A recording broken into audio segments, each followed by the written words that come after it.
I just had $200 in my bank account. This was the money I got from my internship. I was trying to sustain myself as far as possible by freelancing, but before talking about my mistakes, let me give you a bit of a backstory. I started and launched a lot of consumer businesses. Well, and technically failed in a lot of them. But 2022 was my first year as a solopreneur. I spent 2 months working on this product called FameWall while having a full-time job. We'll talk more about this product later as I don't want this to sound like a pitch. And I finally quit my job. This got me another 3 months to work full-time on this business. But now I think I have to finally give you some context. FameWall is actually a software as a service business which helps you collect testimonials from customers and add them to websites without writing even a single line of code. This is a great tool for your business to build social proof, and within this short time, I started generating a revenue of over $400,000. I never thought I'd be able to achieve this by age 25. Just kidding. This was just from a viral tweet of mine.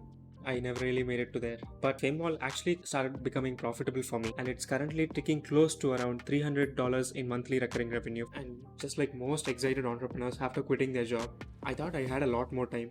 I thought maybe I could work on a different project, this time email. But sad story is that I eventually had to shut it down. I didn't have the time and bandwidth to work on a full-fledged email product. My journey wasn't along the lines of successful entrepreneurs who made $10,000 in sales in just 10 days. I just wanted to highlight my journey because it wasn't quite smooth right from the start. Coming from a tech background, I had to unlearn a lot of stuff about businesses, and then I had to again learn about marketing in order to fully equip myself towards success. But during the past few months, I've turned my full attention towards my SaaS. So I'll be soon pressing the gas pedal on marketing for my product. So during this entire time, I made a ton of mistakes, which I'd like to share with you now. The biggest mistake on the list is not taking care of my finances.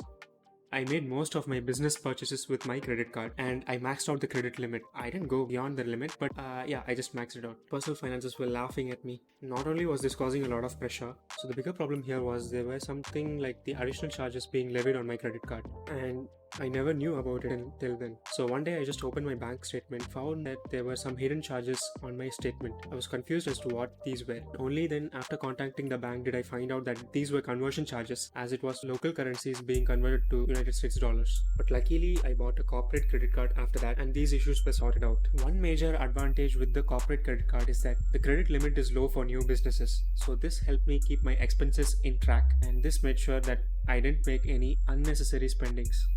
The next big mistake I made was not taking enough breaks and seeing chilling out as a crime. My mindset was that chilling out was just only for the weak-hearted. Successful entrepreneurs keep hustling hard and find their way to product market fit. I thought I could do this all day, but not until I was hit by a mental block suddenly out of the blue. I couldn't force myself to think clearly during this time. And during that time, I saw the movie The Matrix Resurrections, and I ended up getting depressed even more. Just kidding. So a break and a few days of traveling helped me regain back my mental health. So one big takeaway I had from this was that you always need to remember that you quit your job to work sustainably on things you love, and it has to never be at the cost of your family time and mental health. The next big mistake I made was not giving enough emphasis to profits and focusing more on revenue. There, I said it. It's popular for people to choose revenue over profits. It might seem lucrative to keep growing your business with rising expenses, but they'll soon catch up to you and cause you a huge pain. As the costs continue to rise along with your revenue, it'll keep eating into your margins, and eventually you'll be having a dying business at your hands. That's not something anybody would want, right? As a bootstrap founder, you always need profits to keep sustainably working on your own business without any burnouts. Otherwise, eventually you'll have to pay the price of rising the prices for your customers, and that might not end up as well when you do it abruptly. Well, the popular opinion is that you can just increase your prices anytime you want. Yes, you can do, but you would have a price anchor with your current price. You'd not want to dramatically increase it just to make your margins, because it wouldn't make sense for your customers and they might end up getting pissed. Worse is that you'll have to shut your company down. Just avoid all these headaches. It's much better if you set realistic expectations with yourself right at the beginning. So this time when I started a business, I calculated my costs and set up an appropriate price. So then on, it was easy for me to get feedback from customers and then improve upon my price. Right from the beginning, you can take account into the market considerations and your profit margins and then decide upon the pricing as well. Then on, you can increase or decrease the price as your customers give you feedback. The next mistake I made was worrying too much about competition. Let's face it, This is a fear that deep down every entrepreneur has at least once in their journey. It is worrying too much about their competition and they might take their own businesses away from them. But one thing I realized after working for so long is that this stems from a zero-sum mindset. We work our way through the career ladders in our jobs by competing for the same designations. And so we have this mindset applied in business world as well. In reality, the markets are totally different. There are different segments of customers we could target as businesses. In fact, we have tons of customer relationship tools which are performing amazingly well in the B2B space. But a word of caution, this might not be applicable to the Google and Facebooks of the world in consumer social, where people compete against each other for consumers' attention. It's healthy up to some extent to keep tabs of your market and see how the market is evolving with the entry of new players. But obsessing too much about them is just a waste of time. It not only destroys your creativity, it makes you forget the reason why you started. To build our way happily towards financial freedom, of course. The next big mistake I made was not saving enough runway. You wouldn't believe me, the first time I started a business, I just had $200 in my bank account and I was about to complete it off. So this was the money I got from my internship back then. I was too enthusiastic about startups in general that just after completing my internship, I jumped ship to build business in the consumer space. So I was running out of money, but I was trying to sustain myself with freelancing. But time was running out. And luckily, my employer called me back to the office, as there were a few job openings left in my company. I happily went in back as a software developer. People usually trash their employers, but in my case at least, he was really helpful. My boss actually helped me extend my runway by just giving me a job at the right time. But a fun fact, it wasn't a guardian angel act. People at my employer's company were resigning their jobs. They needed people to replace them. So he called me back. Another big mistake I made was not taking enough time for myself. In businesses, our brains are programmed to think that the returns are always linear, where results come only after we put in the efforts. I was personally a slave to this mindset myself. So as a result, I kept grinding on my business and never taking time to improve on my other core skills which were lacking, or those which could perform exponentially well if I gave them the proper care. And also for a fact, there are inflection points when you're running a business where 1 week of work and calculated thinking can outdo the work we do in 7 months. For this, we have to keep our creative minds instigated and active at all times. I realized that learning from other entrepreneurs in my niche and disciplines outside our work is super helpful. I just watched how popular directors write great stories and direct movies. That actually helped me a lot in my own journey of storytelling.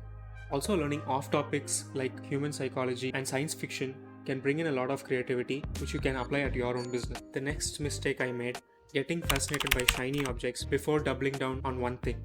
So this is quite conflicting.